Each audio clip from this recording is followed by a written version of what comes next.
ಓಂ ಶ್ರೀ ಸಾಯಿರಾಮ್. ಸತ್ಯಸಾಯಿ ವಾಹಿನಿ ಅಧ್ಯಾಯ 17 ವರ್ಣ ಮತ್ತು ಜಾತಿ.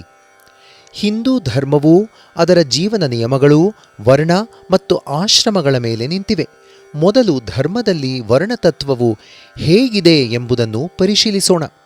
ವೇದಾಂತ ಚರ್ಚೆಗಳಲ್ಲಿ ಉಪಯೋಗಿಸುವ ಮಾಯೆ ಎಂಬ ಪದವು ಸಾಮಾನ್ಯವಾಗಿ ಅಲಕ್ಷ್ಯ ಮತ್ತು ಟೀಕೆಗಳಿಗೆ ಗುರಿಯಾಗುತ್ತದೆ. ವರ್ಣವೂ ಹಾಗೆಯೇ. ವರ್ಣ ಮತ್ತು ಅದರ ಮೇಲೆ ಆಧಾರಗೊಂಡ ವ್ಯತ್ಯಾಸಗಳು ಮಾನವ ಸೃಷ್ಟಿ ಎಂದು ತಿರಸ್ಕರಿಸಲಾಗುತ್ತದೆ. ಮಾಯೆಯನ್ನು ಹಾಗೆಯೇ ಎಲ್ಲ ತರ್ಕಕ್ಕೆ ವಿರುದ್ಧವಾಗಿ ತಿರಸ್ಕರಿಸಲಾಗುತ್ತದೆ. ಏಕೆಂದರೆ ಅದು ಜಗತ್ತನ್ನು ಮಿಥ್ಯೆ ಎಂದು ಕರೆದು ಅದು ನಿರಾಕರಿಸುತ್ತದೆ. ಸ್ಮೃತಿಯು ಘೋಷಿಸುತ್ತದೆ, ಚಾತುರ್ವರ್ಣ್ಯಂ ಮಯಾ ಸೃಷ್ಟ್ಯಂ, 4 ವರ್ಣಗಳನ್ನು ನಾನು ಸೃಷ್ಟಿಸಿದ್ದೇನೆ. ಶ್ರುತಿಯು ಬ್ರಾಹ್ಮಣೋಸ್ಯ ಮುಖಮಾಸೀತ್ ಬಾಹುರಾಜನ್ಯಃ ಕೃತಃ, ಬ್ರಾಹ್ಮಣನು ಮುಖದಿಂದ ಜನಿಸಿದನು, ಕ್ಷತ್ರಿಯರು ತೋಳುಗಳಿಂದ ಮೂಡಿದರು ಎಂದು ಹೇಳುತ್ತದೆ. ವರ್ಣವನ್ನು ಭಗವಂತನು ಸೃಷ್ಟಿಸಿದನೆಂಬುದು ಸ್ಪಷ್ಟವಾಗಿದೆ. ವರ್ಣ ವ್ಯವಸ್ಥೆಯು ಬಹು ಅಪಾಯಕಾರಿ ಪ್ರತ್ಯೇಕತೆಗಳನ್ನು ಉಂಟುಮಾಡಿದೆ ಎಂದು ಹೇಳಿದರೆ ದೋಷವಿರುವುದು ಆ ಪದವನ್ನು ತಪ್ಪಾಗಿ ವ್ಯಾಖ್ಯಾನ ಮಾಡುವುದರಲ್ಲಿ. ಈಗ ಸಮಾಜದಲ್ಲಿ ನಿಜವಾದ ವರ್ಣ ವ್ಯವಸ್ಥೆ ಇದೆಯೇ? ವರ್ಣ ಎಂದರೆ ಸರಿಯಾಗಿ ಏನು? ಅದನ್ನು ಕಂಡುಹಿಡಿಯಲು ಪ್ರಯತ್ನ ಮಾಡಲಾಗಿದೆಯೇ? ಇಲ್ಲ. ವರ್ಣವೆನ್ನುವುದು ಕೇವಲ ಒಂದು ಪದ. ಪ್ರತಿಯೊಂದು ಪದಕ್ಕೂ ಅರ್ಥವಿದೆ. ವರ್ಣ ಎಂಬ ಪದವು ಏನಾದರೂ ಅರ್ಥ ಕೊಡಲೇಬೇಕು ಅಲ್ಲವೇ? ಮರಗಳಿವೆ ಎಂದು ಸಮರ್ಥಿಸಲು ಮರ ಎಂಬ ಪದ ಸಾಕು. ಪದವು ಒಂದು ಧ್ವನಿ, ಆದರೆ ಅದು ಅಸ್ತಿತ್ವದಲ್ಲಿರುವ ಏನನ್ನಾದರೂ ಸೂಚಿಸುತ್ತದೆ. ಆನೆ ಎಂಬ ಪದವು ಆ ಪ್ರಾಣಿಯು ಇರುವುದಕ್ಕೆ ಸಮರ್ಥನೆಯಾಗಿದೆ. ಹಾಗೆಯೇ ಬೆಕ್ಕು, ನಾಯಿ, ನರಿ ಎಂಬ ಶಬ್ದಗಳನ್ನು ಕೇಳಿದಾಗ ಮನಸ್ಸಿನ ಕಣ್ಣೆದುರಿಗೆ ಆಯಾ ಪ್ರಾಣಿಗಳ ರೂಪಗಳು ಕಾಣಿಸಿಕೊಳ್ಳುತ್ತವೆ. ಶಬ್ದಗಳು ನಮಗಿಂತಲೂ ಮುಂಚಿನಿಂದಲೇ ಇದ್ದುವು. ನಾವು ಶಬ್ದಗಳ ತೊಡರಿನಲ್ಲೇ ಹುಟ್ಟಿದೆವು. ನಾವು ಅವುಗಳನ್ನು ಸೃಷ್ಟಿಸಲಿಲ್ಲ. ಶಬ್ದವನ್ನು ಸೃಷ್ಟಿಸಿ ಅದನ್ನು ಒಂದು ಅರ್ಥಪೂರ್ಣವಾದ ಪದವನ್ನಾಗಿ ರೂಪಿಸಲು ಜನರು ಮತ್ತು ವಸ್ತುಗಳು ಅಗತ್ಯ. ಆದ್ದರಿಂದ ಪ್ರಚಲಿತವಾಗಿರುವ ಪ್ರತಿಯೊಂದು ಪದಕ್ಕೂ ಒಂದು ಅರ್ಥವು ಜೋಡಿಸಿಕೊಂಡಿರಲೇಬೇಕು. ನಮಗೆ ಇಷ್ಟ ಬಂದ ಅರ್ಥವನ್ನು ಅದರ ಮೇಲೆ ಹೇರಲು ಸಾಧ್ಯವಿಲ್ಲ. ನಾವು ಹುಟ್ಟುವುದಕ್ಕಿಂತಲೂ ಮೊದಲಿನಿಂದಲೇ ನಿರ್ದಿಷ್ಟ ಅರ್ಥಗಳನ್ನೊಳಗೊಂಡ ಪದಗಳಿವೆ. ಯಾವುದು ಬೇಕೋ ಅದನ್ನು ಯಾವಾಗ ಬೇಕೋ ಆಗ ನಾವು ಉಪಯೋಗಿಸುತ್ತೇವೆ ಅಷ್ಟೇ. ಶಬ್ದಕ್ಕೆ ಮಾತು ಬೇಕು. ಸಂಸ್ಕೃತದಲ್ಲಿ ಅದನ್ನು ಪದ ಎನ್ನುತ್ತಾರೆ. ಜಗತ್ತಿನ ಪ್ರತಿಯೊಂದು ವಸ್ತುವನ್ನು ಪದ ಅರ್ಥ, ಶಬ್ದ ಅರ್ಥ ಎಂದು ಕರೆಯುತ್ತಾರೆ. ಬೆಟ್ಟವೆನ್ನುವುದು ಮಣ್ಣಿನ ದೊಡ್ಡ ರಾಶಿ. ಬೆಟ್ಟ ಎಂಬ ಪದದಿಂದ ಸೂಚಿತವಾಗುತ್ತದೆ. ಹಾಗೆಯೇ ಬ್ರಾಹ್ಮಣ ಮತ್ತು ಶೂದ್ರ ಎಂಬ ಪದಗಳು ಆ ಅರ್ಥವನ್ನು ಕೊಡುವ ಜನರಿದ್ದರು ಎಂಬುದನ್ನು ತಿಳಿಸುತ್ತವೆ. ಬ್ರಾಹ್ಮಣ ಯಾರು? ಬ್ರಾಹ್ಮಣ ಅಲ್ಲದವನು ಯಾರು? ಎಂಬ ಪ್ರಶ್ನೆಗಳು ಈಗ ಅಸಂಗತ. ಈಗ ತಿಳಿದುಕೊಳ್ಳಬೇಕಾಗಿರುವುದು ಪದ ಮತ್ತು ಅರ್ಥದ ಕಲ್ಪನೆಗಳನ್ನು. ಪದ ಮತ್ತು ಅರ್ಥಗಳಲ್ಲಿ ಇಡೀ ಬ್ರಹ್ಮಾಂಡವೇ ಅಡಗಿದೆ. ಅದು ಕೇವಲ ನಾಮ ಮತ್ತು ರೂಪ. ನಾಮವು ಪದ, ರೂಪವು ಅದರ ಅರ್ಥ. ಶ್ರುತಿಗಳು ಹೇಳುತ್ತವೆ, ವಾಚಾರಂಭಣಂ ವಿಕಾರೋ ನಾಮಧೇಯಂ. ನಾಮರೂಪಗಳು ಒಂದು ಅಖಂಡ ಘಟಕವಾಗಿವೆ. ಶಿವಪಾರ್ವತಿಯರ ಹಾಗೆ. ಸಕ್ರಿಯ ಮತ್ತು ಜಡ, ವಸ್ತು ಮತ್ತು ಅದರ ಬಿಂಬ, ಚಂದ್ರ ಮತ್ತು ಬೆಳದಿಂಗಳು ಇದ್ದ ಹಾಗೆ. ಆದರೂ ಪ್ರಪಂಚದೊಂದಿಗೆ ವ್ಯವಹರಿಸಲು ಪದವು ಅತ್ಯಂತ ಮುಖ್ಯವಾದುದು. ಪದವು ಆಲೋಚನೆಯಿಂದ ಉದಿಸುತ್ತದೆ. ಅನುಭವವು ಆಲೋಚನೆಯನ್ನು ರೂಪಿಸುತ್ತದೆ. ಅನುಭವವು ಆಸೆಯನ್ನು ಅವಲಂಬಿಸುತ್ತದೆ. ಆಸೆಯಾದರೋ ಅಜ್ಞಾನ, ಮಾಯೆ, ಅವಿದ್ಯೆ ಅಥವಾ ಪ್ರಕೃತಿಯಿಂದ ಉದಿಸುತ್ತದೆ. ಅದೂ ಮೂಲತಃ ದೈವವನ್ನೇ ಆಧಾರಗೊಂಡಿದೆ. ಅದು ಜ್ಞಾನನಿಧಿಯೂ ಮಹಿಮಾಯುತನೂ ಆದ ಭಗವಂತನನ್ನು ಆಧರಿಸುವುದರಿಂದ ಮಾಯೆ, ಅವಿದ್ಯೆ ಅಥವಾ ಪ್ರಕೃತಿಯನ್ನು ಗೆಲ್ಲಬಾರದು. ಬೆಳಕಿರುವೆಡೆಯಲ್ಲಿ ಕತ್ತಲಿಗೆ ಸ್ಥಳವಿಲ್ಲ. ಭಗವಂತನು ಘೋಷಿಸಿದನು, ನಾನು ಅನೇಕವಾಗುತ್ತೇನೆ ಎಂದು. ಆ ದಿವ್ಯ ಸಂಕಲ್ಪವು ವಿಶ್ವದ ಸೃಷ್ಟಿಯಲ್ಲಿ ಪರ್ಯವಸಾನವಾಯಿತು ಮತ್ತು ಎಂದಿನಿಂದಲೂ ಅದೇ ವಿಶ್ವವನ್ನು ನಿರ್ದೇಶಿಸುತ್ತಿದೆ. ಆದ್ದರಿಂದ ನಾಮರೂಪಗಳು ಆ ದಿವ್ಯ ಸಂಕಲ್ಪದ ಫಲಗಳು, ಮಾನವೇಚ್ಛೆಯ ಫಲವಲ್ಲ. ತಾನು ಅವುಗಳನ್ನು ಸೃಷ್ಟಿಸಿದುದಾಗಿ ಮನುಷ್ಯನು ಹೇಳಿಕೊಂಡರೆ ಅದು ಅವಿವೇಕ. ಸರ್ವಶಕ್ತ ಭಗವಂತನು ಅವುಗಳನ್ನು ಸಂಕಲ್ಪಿಸಿದನು. ಆದ್ದರಿಂದಲೇ ಅವನನ್ನು ಸರ್ವೋನ್ನತವೆಂದು ವರ್ಣಿಸುವುದು. ದೇವರಿದ್ದಾನೆಯೇ ಎಂಬ ಪ್ರಶ್ನೆಗೆ ದೇವರು ಎಂಬ ಪದವೇ ನಿರ್ವಿವಾದವಾದ ಸಮರ್ಥನೆ. ಜಗತ್ತಿನಲ್ಲಿ ಅಸಂಖ್ಯ ವೈವಿಧ್ಯಪೂರ್ಣವಾದ ವಸ್ತುಗಳಿವೆ. ಪ್ರತಿಯೊಂದಕ್ಕೂ ಒಂದು ಹೆಸರಿದೆ. ಈ ನಾಮಗಳು ಈ ವಸ್ತುಗಳೊಂದಿಗೆ ಹೇಗೆ ಸಂಬಂಧಿಸಿದುವು ಮತ್ತು ಏಕೆ ಸಂಬಂಧಿಸಿದುವು ಎಂಬುದನ್ನು ಯಾರೂ ಕಂಡುಹಿಡಿದಿಲ್ಲ. ಈ ಹೇಗೆ ಏಕೆಗಳನ್ನು ವಿವರಿಸುವುದು ಸಾಧ್ಯವೂ ಇಲ್ಲ. ಪ್ರಯತ್ನ ಮಾಡಿದರೂ ಫಲವು ಒಂದು ಊಹೆಯಾಗುತ್ತದೆಯೇ ಹೊರತು ಸತ್ಯವಾಗುವುದಿಲ್ಲ. ಆದ್ದರಿಂದ ಅದು ಭಗವತ್ ಸೃಷ್ಟಿ ಎಂದು ನಿರ್ಣಯಿಸುವುದು ಅತ್ಯುತ್ತಮ. ಜನನ ಮತ್ತು ಮರಣಗಳ ನಡುವೆ ಬಳಸುವ ಅಥವಾ ಜನನ ಪೂರ್ವದಲ್ಲಿಯೋ ಮರಣ ನಂತರವೋ ಚಾಲ್ತಿಯಲ್ಲಿದ್ದ ಪದಗಳು, ತಾಯಿಯನ್ನೂ ಮಕ್ಕಳನ್ನೂ ಸೂಚಿಸುವ ಪದಗಳು, ಧರ್ಮ, ಅಧರ್ಮ, ಸ್ವರ್ಗ, ನರಕ ಇತ್ಯಾದಿ ಪದಗಳು ಖಂಡಿತವಾಗಿಯೂ ಮಾನವ ರಚನೆಯಾಗಿಲ್ಲ, ಭಗವಂತನು ನೀಡಿದಂಥವು. ಈ ಹೇಳಿಕೆಗೆ ವೇದಗಳೇ ಪ್ರಮಾಣ. ಒಂದು ಅಂಶವನ್ನು ಪರಿಶೀಲಿಸೋಣ. ಈ ಪ್ರಪಂಚದಲ್ಲಿ ಅಥವಾ ಬೇರೆ ಯಾವುದೇ ಸ್ಥಳದಲ್ಲಿ ಅರ್ಥವನ್ನು ಕೊಡದ ಒಂದೇ ಒಂದು ಪದವನ್ನು ಯಾರಾದರೂ ಉಚ್ಚರಿಸಬಲ್ಲರೇನೋ? ಅದು ಸಾಧ್ಯವೇ ಇಲ್ಲ. ಪ್ರತಿಯೊಂದು ಪದಕ್ಕೂ ಒಂದು ಅರ್ಥವಿದೆ. ಆ ಅರ್ಥವು ಭಗವತ್ ಸಂಕಲ್ಪವನ್ನು ಸೂಚಿಸುತ್ತದೆ. ಇದನ್ನು ಜನರು ಪರಿಶೀಲಿಸಿದಾಗ ಜೀವನದ ರಹಸ್ಯವನ್ನು ಅವರು ಗ್ರಹಿಸಬಲ್ಲರು. ಆದ್ದರಿಂದ ಬ್ರಾಹ್ಮಣನು ಮುಖದಿಂದ ಜನಿಸಿದನು ಎಂದೋ 4 ವರ್ಣಗಳನ್ನು ನಾನು ಸೃಷ್ಟಿಸಿದೆನು ಎಂದೋ ಹೇಳಿದಾಗ ವರ್ಣಗಳು ಇದ್ದುವು ಎಂದೂ ಆ ಪದದ ಮಾದರಿಗಳು ಅಥವಾ ಪ್ರತಿನಿಧಿಗಳೆಂದು ವರ್ಣಿಸಬಹುದಾದ ವ್ಯಕ್ತಿಗಳಿದ್ದರು ಎಂದೂ ಅರ್ಥವಾಗುತ್ತದಲ್ಲವೇ? ಅವರನ್ನು ಸೃಷ್ಟಿಸಿದ ಭಗವಂತನೇ ಪ್ರವೃತ್ತಿಗಳು ಮತ್ತು ಕರ್ಮಗಳಿಗೆ ಹೊಂದುವಂತೆ ವರ್ಣಗಳಾಗಿ ವರ್ಗೀಕರಿಸಿದನು ಎಂದೂ ಇದರಿಂದ ಗೊತ್ತಾಗುತ್ತದಲ್ಲವೇ? ಆದ್ದರಿಂದ ಆಳವಾಗಿ ವಿಚಾರ ಮಾಡಿದರೆ ಮತ್ತು ಅದರ ಮೇಲೆ ಶುದ್ಧವಾದ ಆಲೋಚನೆಯನ್ನು ಹಾಯಿಸಿದರೆ ವರ್ಣ ಎಂಬ ಪದದ ಅರ್ಥಗಳೆಲ್ಲವೂ ಮನವರಿಕೆಯಾಗುತ್ತವೆ. ವರ್ಣ ಎಂಬ ಪದಕ್ಕೆ ಜನರಲ್ಲಿ ಅತ್ಯಂತ ಸಾಧಾರಣವಾಗಿ ಎಲ್ಲೆಲ್ಲೂ ಪ್ರಚಲಿತವಾಗಿರುವ ಅರ್ಥ ಬಣ್ಣ ಎಂದು. ಆದರೆ ಈ ಪದಕ್ಕೆ ಆ ಅರ್ಥವು ಹೇಗೆ ಜೋಡಿಸಿಕೊಂಡಿತು ಎನ್ನುವುದು ಅನೇಕರಿಗೆ ತಿಳಿಯದು. ಪದದ ನಿಜವಾದ ಅರ್ಥ ಮಹತ್ವ ತಿಳಿಯಬೇಕಾದರೆ ಇದು ಗೊತ್ತಾಗಬೇಕು.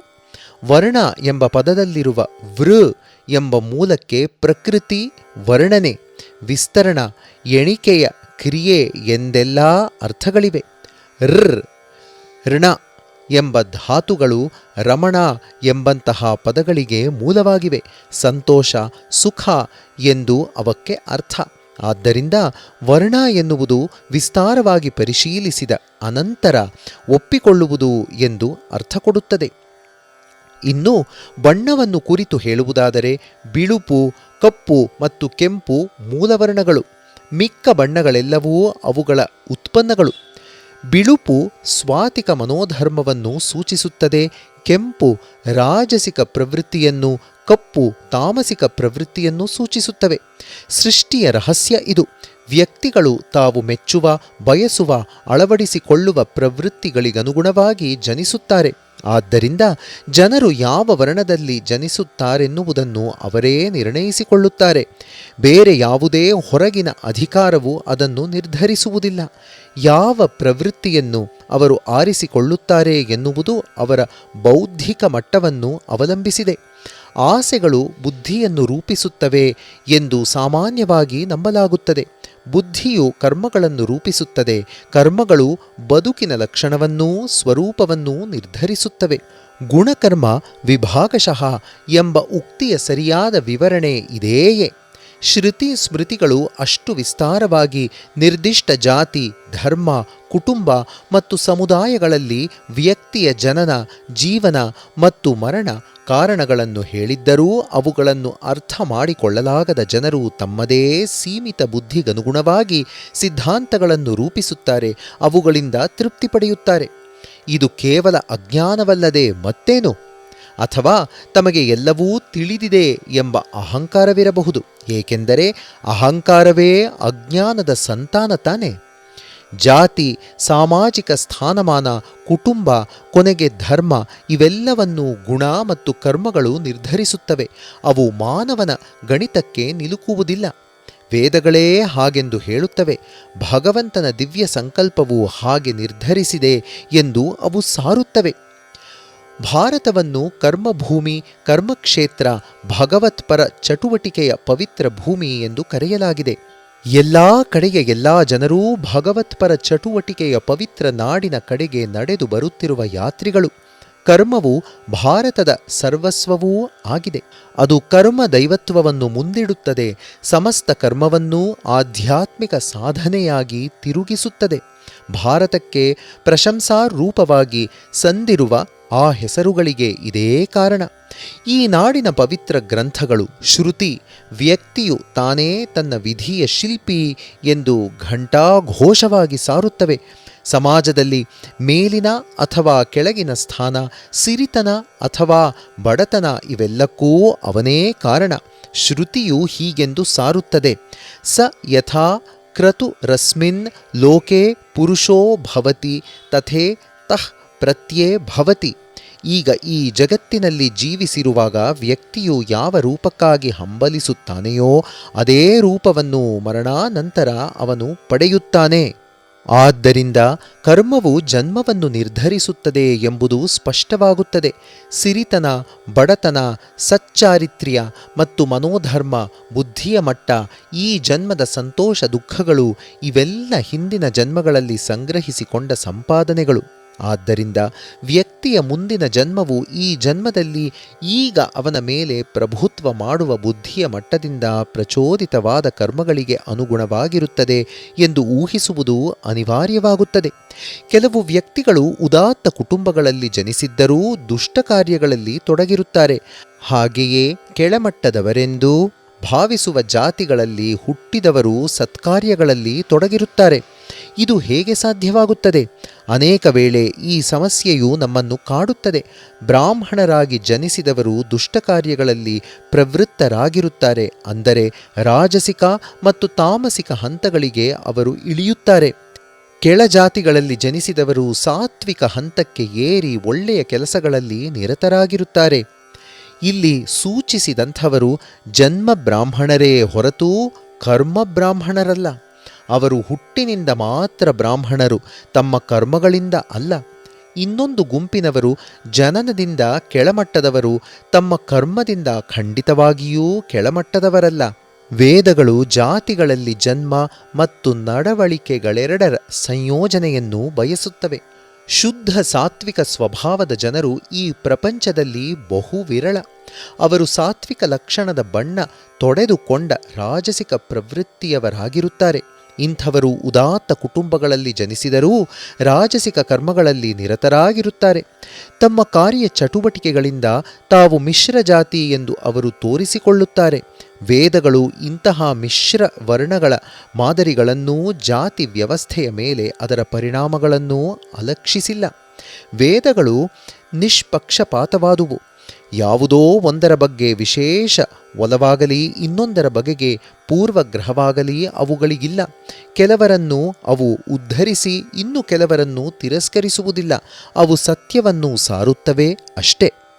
ಒಂದು ನಿದರ್ಶನವನ್ನು ನೋಡೋಣ. ಕೌಶಿಕನು ಒಬ್ಬ ಕ್ಷತ್ರಿಯ, ಅಂದರೆ ರಾಜಸಿಕ ಸ್ವಭಾವದ ವ್ಯಕ್ತಿಯಾಗಿದ್ದನು. ಆದರೂ ಹಿಂದಿನ ಜನ್ಮಗಳಲ್ಲಿನ ಅವನ ಕರ್ಮಗಳ ಫಲವಾಗಿ ಸಾತ್ವಿಕ ಪ್ರವೃತ್ತಿಗಳೂ ಮನೋಧರ್ಮಗಳೂ ಅವನ ಪ್ರಜ್ಞೆಯನ್ನು ಪ್ರವೇಶಿಸಿದುವು. ಅವನು ಕಟ್ಟುನಿಟ್ಟಾಗಿ ಸತ್ಯಕ್ಕೆ ಬದ್ಧನಾದನು. ತನ್ನನ್ನೇ ಪರಿವರ್ತಿಸಿಕೊಂಡು ತನ್ನ ಪ್ರಜ್ಞೆಯನ್ನು ಪರಿಶುದ್ಧ ಸ್ಥಿತಿಗೆ ಏರಿಸಿಕೊಂಡನು. ಆತ ಉಚ್ಚರಿಸಿದ ಮಂತ್ರ ಅವನ ಆ ಉನ್ನತ ಪ್ರಜ್ಞಾಸ್ಥಿತಿಯಿಂದ ಮೂಡಿ ಬಂದ ಮಂತ್ರವೇ ಗಾಯತ್ರಿ. ಅವನು ವಿಶ್ವಾಮಿತ್ರನೆಂದು, ವಿಶ್ವಕ್ಕೆ ಗೆಳೆಯನೆಂದು ಪ್ರಖ್ಯಾತನಾದನು. ಏಕೆಂದರೆ ಅವನು ಇಡೀ ಜಗತ್ತಿನ ಹಿತಚಿಂತಕನಾದನು. ಬ್ರಾಹ್ಮಣರು ಆ ಮಂತ್ರವನ್ನು ದೈವ ಮಂತ್ರ ಕೃಪೆಯೆಂದು ಸ್ವೀಕರಿಸಿಕೊಂಡಿದ್ದಾರೆ. ಅದನ್ನು ಗೌರವಿಸಿ ಪಠಿಸುವುದರ ಮೂಲಕ ಅಪಾರ ಆನಂದವನ್ನು ಪಡೆದಿದ್ದಾರೆ. ಆದ್ದರಿಂದ ಕೌಶಿಕನು ಜನ್ಮ ಕ್ಷತ್ರಿಯನಾದರೂ ಕರ್ಮ ಬ್ರಾಹ್ಮಣನಾದನು. ಭಗವದ್ವಾಣಿಯಾದ ವೇದಗಳೂ ಅವನನ್ನು ಹಾಗೆಂದು ಅಂಗೀಕರಿಸಿದುವು. ಆದ್ದರಿಂದ ಒಂದು ವಿಷಯ ಸ್ಪಷ್ಟವಾಗುತ್ತದೆ: ವೇದಗಳು ಉತ್ತಮ ಪಥವನ್ನು ಮಾನವ ಸಮಸ್ತರಿಗೂ ಯಾವುದೇ ಪಕ್ಷಪಾತವಾಗಲಿ ಪೂರ್ವಗ್ರಹವಾಗಲಿ ಇಲ್ಲದೆ ತೆರೆದಿವೆ. ಅವು ವ್ಯಕ್ತಿಯ ಆಲೋಚನೆಗಳು ಮತ್ತು ಕಾರ್ಯ ಸ್ವರೂಪಗಳಿಗೆ ಮಾತ್ರ ಗಮನ ಕೊಡುತ್ತವೆ. ಈ ವಿಷಯವನ್ನು ಕುರಿತು ಆಧುನಿಕ ಚಿಂತಕರು ಸಂದೇಹ ಪಡಬಹುದು.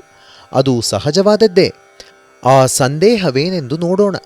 ದೈವೀ ಸಂಕಲ್ಪವೇ ವರ್ಣಗಳನ್ನು ಸೃಷ್ಟಿಸಿರುವುದಾದ ಪಕ್ಷದಲ್ಲಿ ಎಲ್ಲ ದೇಶಗಳಲ್ಲೂ ಅವು ಇರಬೇಡವೇ?